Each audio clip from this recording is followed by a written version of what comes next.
What's up, everybody? It's Connor and Joshua with Chamber One Tactical. Today's video is going to be very exciting because it is a new generation of Glock. And we finally, in my opinion, have seen some new changes and updates to the Glock lineup. So we do have the 6th gen Glock 45 here with us today, and we're going to go over what we like about it, what changes they made, and is it worth it to spend the extra money to get the 6th gen Glock. So let's get into it.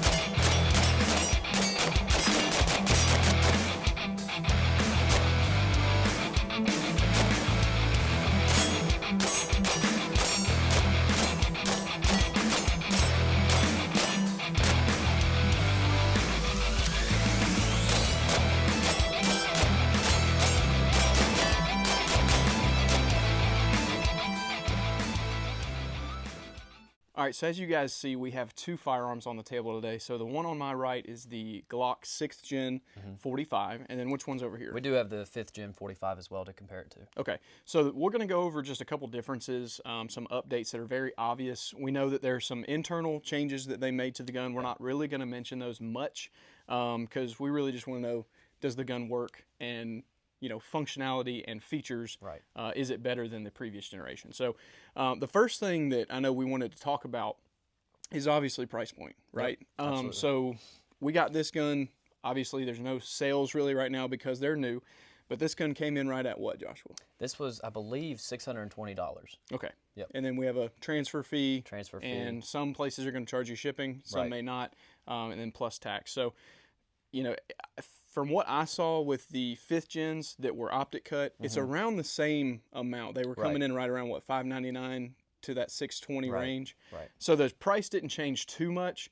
So the first big difference, in my opinion, is the optic system. Absolutely. So if you don't mind, we'll start off with that. Yeah, sure. So Joshua, if you want to explain the 5th gen. Yeah, so on this Glock right here, the older generation, you actually had the MOS, which you would take this cap off. You would have an adapter plate that you would put on, which adds to the height of the optic. Yep. And if you don't know, you want your optic to sit as low as possible, right? So then you whatever optic you wanted to put on there would be the plate that you would put on there, and then mount the optic to the plate. Correct. Okay, so that's what they had on the 5th gen Glock. Right. So with the new 6th gen Glock, they actually have cut the cut itself even deeper into the slide, and instead of giving you a plate that's made out of, say, aluminum or steel, they give you polymer adapters that actually sit flush with the cut. So your optic is pretty much able to be a direct mount. Right. So getting, like Joshua said, getting it deeper into the cut, lower on the gun, which is better. Yep.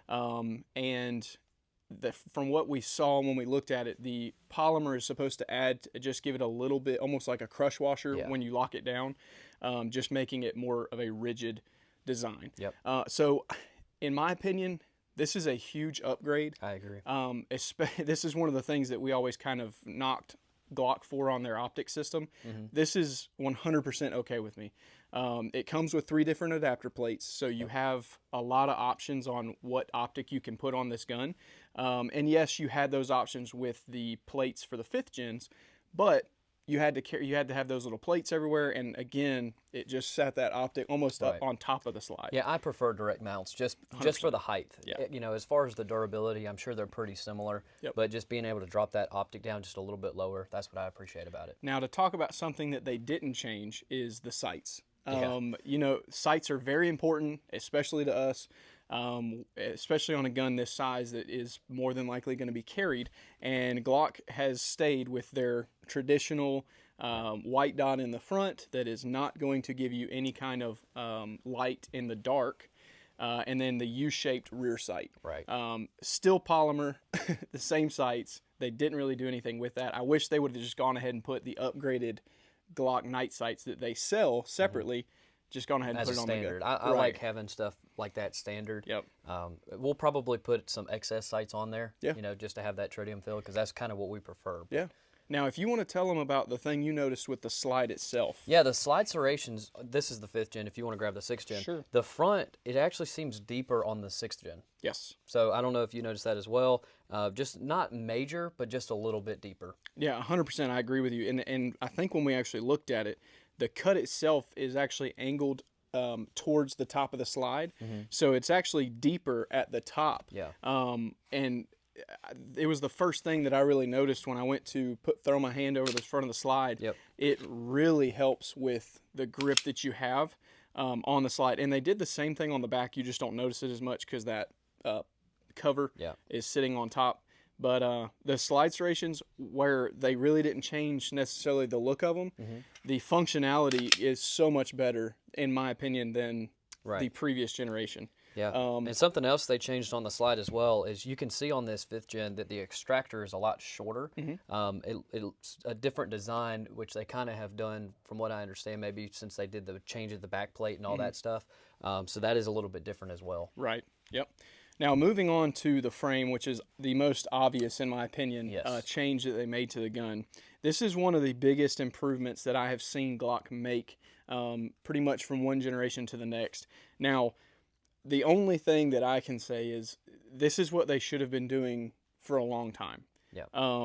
And it's been a few years now that Shadow Systems has been out there, and different companies have made frames to replace the OEM or the manufactured standard frame that does pretty much what this gun is finally doing. Yeah.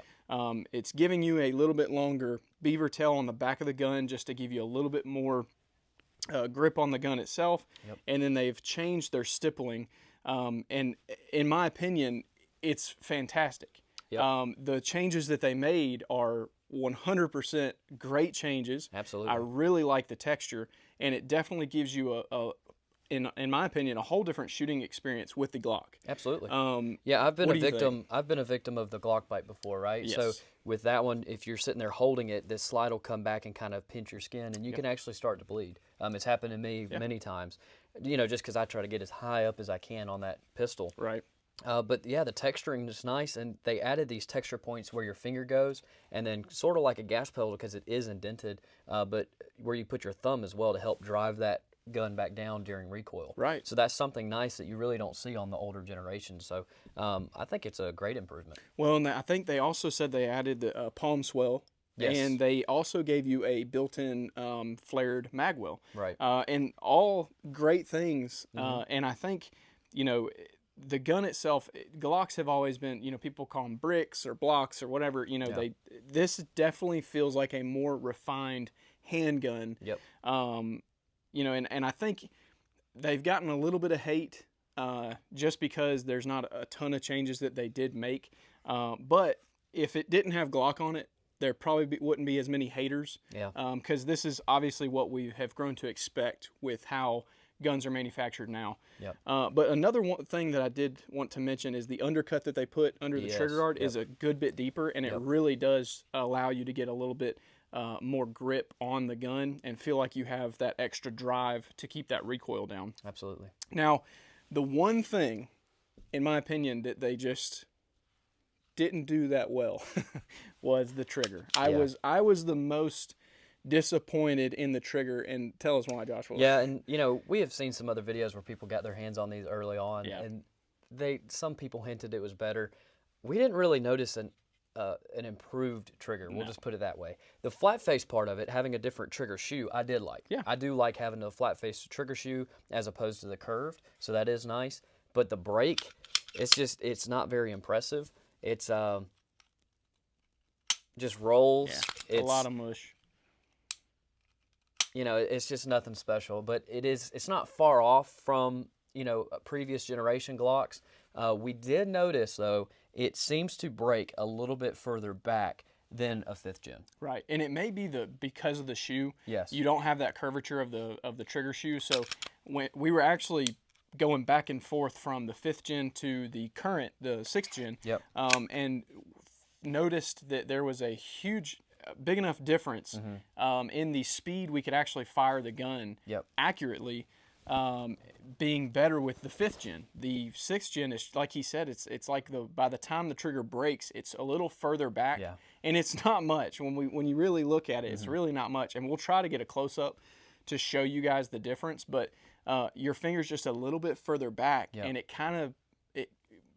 almost makes you kind of torque the gun a little bit.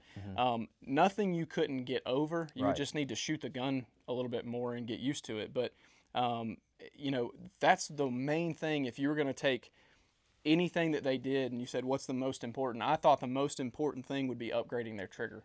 Especially because the history of Glock, right? I know this is a newer design because they kind of have had to change their trigger even with the Gen V. So it's not the exact same trigger as the Gen 5. Sure. But one thing that people pretty much always do with the Glocks is upgrade the trigger because they know that's one of the, not failure points necessarily, but one of the easiest ways to really improve your overall shooting experience with the Glock. So I'm sure there will be eventually some performance triggers. As soon as they come out, we will definitely put one in there because I think that's what's holding the gun back just a little 100%. Bit is they had an opportunity to kind of improve the trigger, and we didn't really see improvement. We just saw a different trigger shoot. Right. Now, you know, at the end of the day, for me, we didn't have any malfunctions with the gun. The gun was 100% reliable, except we did do not really necessarily a torture test. Joshua took the gun and just threw it in some mud in our creek. Yeah. What's up, guys? It's Joshua, Chamber 1 Tactical. We have the new Glock 45 Gen 6, and we wanted to do a little miniature torture test to see if it's as reliable as the original Glocks. So we're just going to put it in the mud. Little Chamber 1, and let's see if it works.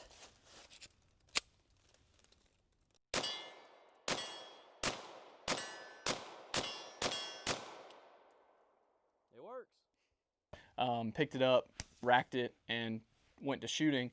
The first mag he shot went flawless, and then the second mag he shot, we dunked it again too. Yeah, we dunked it again. We had issues with the trigger resetting, which wasn't really anything we ever had issues with in the previous generations. But the trigger wasn't resetting; it was getting stuck back. Yep. And then we had a few failure to feeds.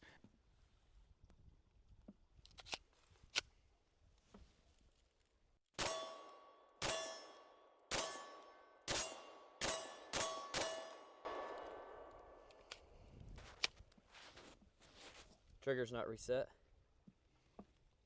See if we can't help it out.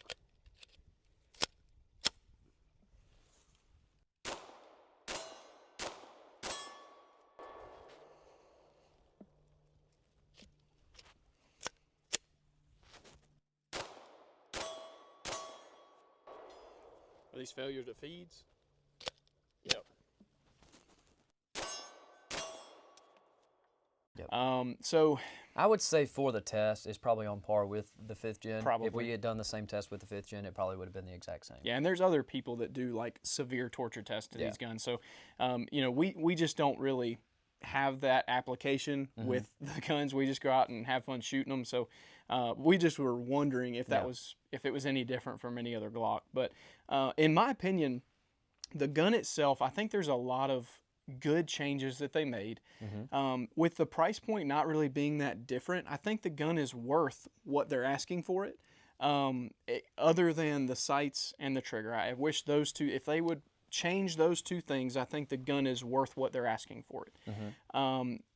If you already have previous generations, say a 5th gen, should you go buy the newest one because it's that much better? I really don't think so.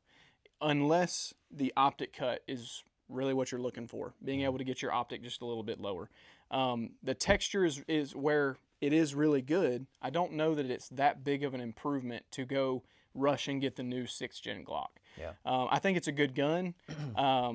I don't see myself going and rushing to the store to pick up another one or a different version of it.